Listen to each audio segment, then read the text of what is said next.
सरस्वती को प्रणाम करता हूँ, सम्मानित पंच को प्रणाम करता हूँ, आप सभी विद्वजनों को प्रणाम करता हूँ। अभी किसी ने मेरा नाम पूछ रहा था कौन। मेरा नाम निर्भय निश्चल है। निर्भय निश्चल। मैं एक हाथ से कवि हूँ। मेरे 2 हाथ 2 पैर 2 कान 1 नाक और 1 मुँह है। मैं मनुष्य प्रजाति का जानवर हूँ और अयोध्या में पाए जाते हैं। वहाँ जानवर ही पाए जाते हैं, क्योंकि अगर इंसान पाए जाते हैं तो 500 वर्षों की तपस्या के पश्चात राम मंदिर बनने के बाद बिहार जाएं, ऐसा ना हो। बताया मैं हाथ से कभी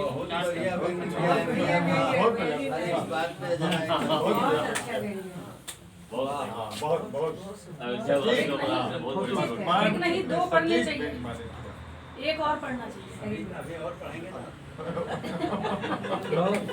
अभी तो शुरुआत। मैंने बताया मैं एक हाथ से कभी हूँ, तो मैं 4 पंक्तियाँ रखता हूँ, सुनिएगा। स्वागत है। कुछ लोगों को बाबाओं से खतरा है, कुछ लोगों को बाबाओं से खतरा है, तो कुछ को महाराजाओं से खतरा है। कवि सम्मेलन की इस चलती नौका पर हमको केवल दादाओं से खतरा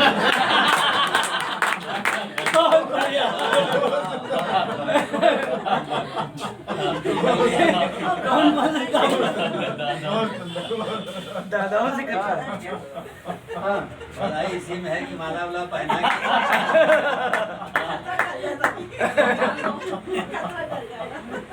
खतरा टल जाएगा भाई। अरविंद जी को भी ले लीजिए, देखिए। हाँ अरविंद जी आप ले लीजिए। हाँ, हमारा काम वही आएगा। एक मिनट लगेगा। हाँ पर ये बहुत हम अपने सुरक्षित कर लिए। सुरक्षित आ गए, अभी ऐसा नहीं है। अभी नहीं। अच्छा सुरक्षित है। हाँ, स्वागत। देखिए समय का कुछ बताया नहीं है, कितना देर पढ़ना है। अभी निर्धारित करते 2-4 घंटे तो पढ़ ही सकते हो। हमको केवल दादाओं से खतरा है। 4 पंक्तियाँ और सुनिएगा। किससे खतरा है? कि नफरत से पीड़ित लोगों से खतरा है। नफरत से पीड़ित लोगों से खतरा है, यानी कि अगणित लोगों से खतरा है। नफरत से पीड़ित लोगों से खतरा है, यानी कि अगणित लोगों से खतरा है। और किसी को समर्पित नहीं है कि संयोजक आयोजक ना लेडी पोएट। संयोजक आयोजक ना लेडी पोएट, हमको बस कुंठित लोगों से खतरा है। ये बहुत सही बात। दादा आजकल कविताएं बहुत चोरी हो रही हैं पूरे फेसबुक पे।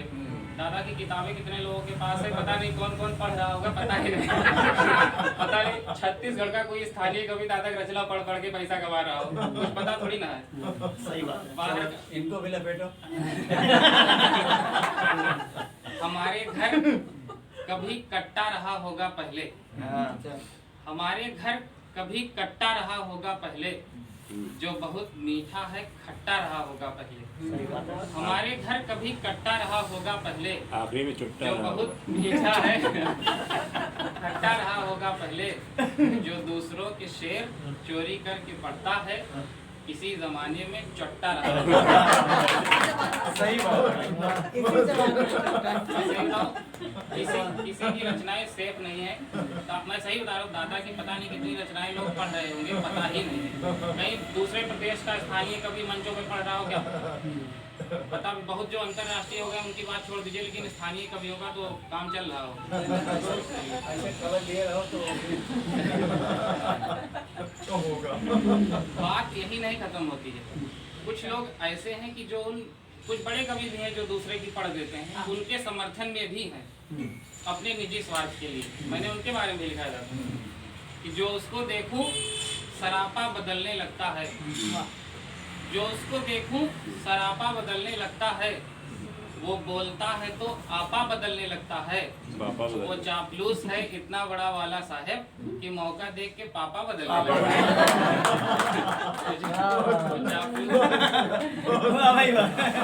हाँ बोल रहे बहुत बढ़िया है। चापलूस है इतना बड़ा वाला साहब कि मौका देखकर पापा बदलने लगता है। जब हम लोग शुरू में गोष्ठियों में आते हैं तो हमें ज़्यादा ज्ञान नहीं रहता है छंद वंद का। हम लोग केवल अपने भाव लिखते रहते हैं प्रवाह में। तब हमें ओम नीरव दादा जैसे जानकार लोगों से बहुत डर लगता है। तो हमारे अंदर जो भाव रहते हैं मैंने उसको 4 पंक्तियों में लिखी। दादा समय देख रहे हैं, इसका मतलब मैं ज्यादा ले रहा हूँ। मैं अंतिम 4 पंक्ति पढ़ रहा हूँ। हम चाय वाले के टाइम पे अभी तुम्हारा टाइम बाकी है। मेरा टाइम बाकी है। मैं 4 पंक्तियाँ पढ़ता हूँ, सुनिएगा। वाली रचना पढ़ दो जो हाँ वही गुरु वही वाली। वही। दिल करता है उपमा लिखूं, रूपक लिखना पड़ता है। दिल करता है उपमा लिखूं, रूपक लिखना पड़ता है। अंधकार को जानबूझकर दीपक लिखना पड़ता है। सही दिल करता है उपमा लिखूं, रूपक लिखना पड़ता है। अंधकार को जानबूझकर दीपक लिखना पड़ता है। ये बहुत अच्छी गजल सुनाई थी, दादा को समर्पित है कि मैं भी लिख सकता हूँ गजलें लगभग सारी बहरों पर। मैं भी लिख सकता हूँ गजलें लगभग सारी बहरों पर। इनके इंची टेप के डर से मुक्ता की